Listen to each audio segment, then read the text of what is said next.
Think about what you ate today. Maybe a toast for breakfast, a croissant with coffee on your way to work, a burger, a sandwich, a wrap, maybe naan with butter chicken.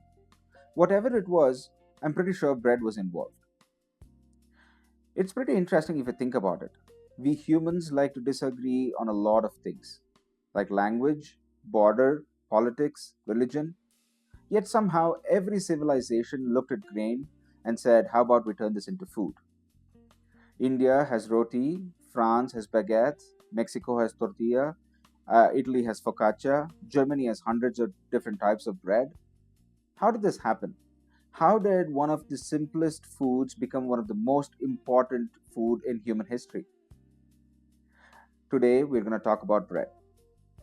And trust me, it's a lot interesting than it sounds. Before cities existed, before restaurants existed, even pubs existed, humans were hunter gatherers. We followed animals. We gathered roots and berries, and we started collecting nuts. Life was unpredictable. And then something changed. They started noticing the grasses, and specifically the seeds in the grasses. They realized they could collect these seeds and store them, grind them into flour, mix them with water, and put them on a hot stone and make bread. And eventually, things changed forever. For the first time, humans had a food source they could produce and store in large quantities. And once humans discovered they could grow and not chase food, they stopped moving around. And this led to the creation of villages, and then appeared towns and then cities. But in a strange way, bread did not feed a civilization, but instead it helped create civilizations. Some of the earliest forms of bread were mostly flat. Think of roti, tortilla, or even pitas.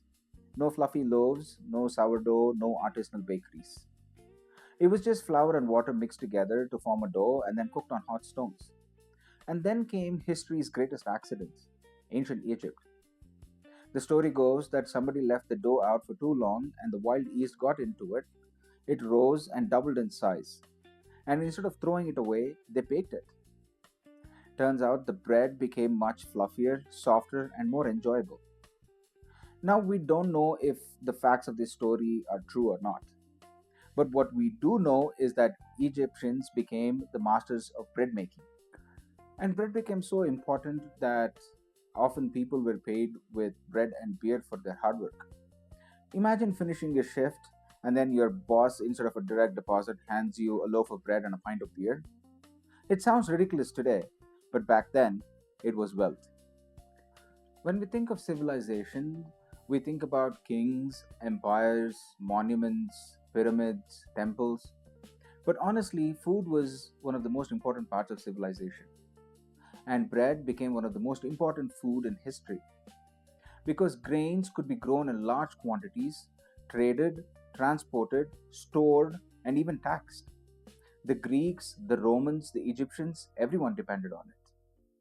And the reason why Rome became one of the most powerful kingdoms is because of its ability to source large amounts of grains for its growing population. No grain, no bread. No bread, no city. Simple as that.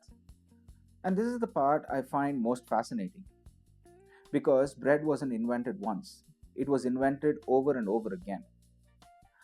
Different regions, different climates, different languages, different religions, yet somehow they all came to the same conclusion: take a grain, turn it into flour, add water, make it into a dough, apply heat, and create food. Different countries have different breads, like India has roti, naan, paratha, France has baguette, Italy has focaccia, Mexico has tortilla. Different shapes, different textures, different ingredients. But the idea remains the same. It's like humanity independently discovered the same life hack. There are very few foods that are truly global, and bread is one of them. Bread wasn't just food, it was power. Kings worried about bread, governments worried about bread, entire economies depended on bread. So much so that the unrest before the revolution in France was because of the increase of price in bread. Today we complain about fuel prices, but back then People started a revolution because the price of bread increased so much.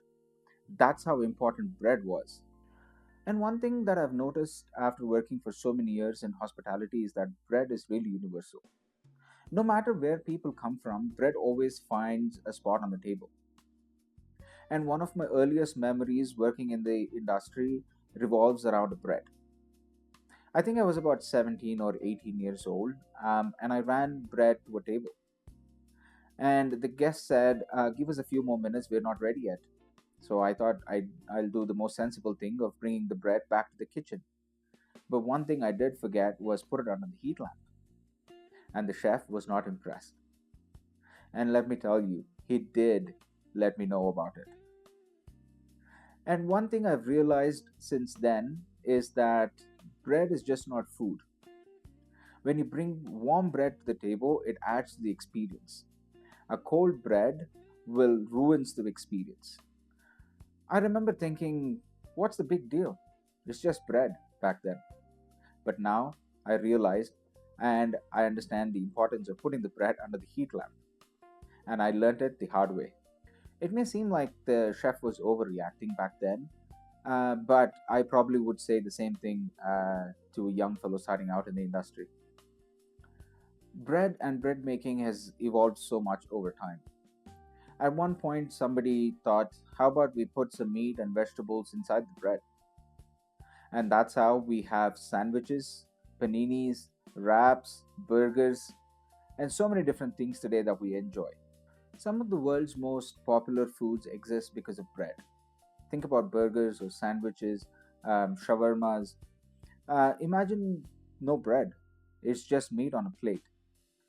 Bread quietly sits in the background, making everything else delicious. And that is only fitting because that's what bread has done for thousands of years, supporting civilizations without getting much of the credit. For thousands of years, empires have risen and fallen, borders have changed, languages have evolved, technology has transformed our lives. Yet, one of the most important foods remains quite relevant even today. Maybe that's because bread solves a very simple problem. How do you turn something so simple that feeds millions of people today? And with this note, I would like to thank you for joining me on this one. Please subscribe and follow me and comment some of your favorite breads that you've eaten or that you enjoy eating. Please join me on the next one for more stories and facts and history about a lot about travel, food, and hospitality. Thank you again for joining me on this one.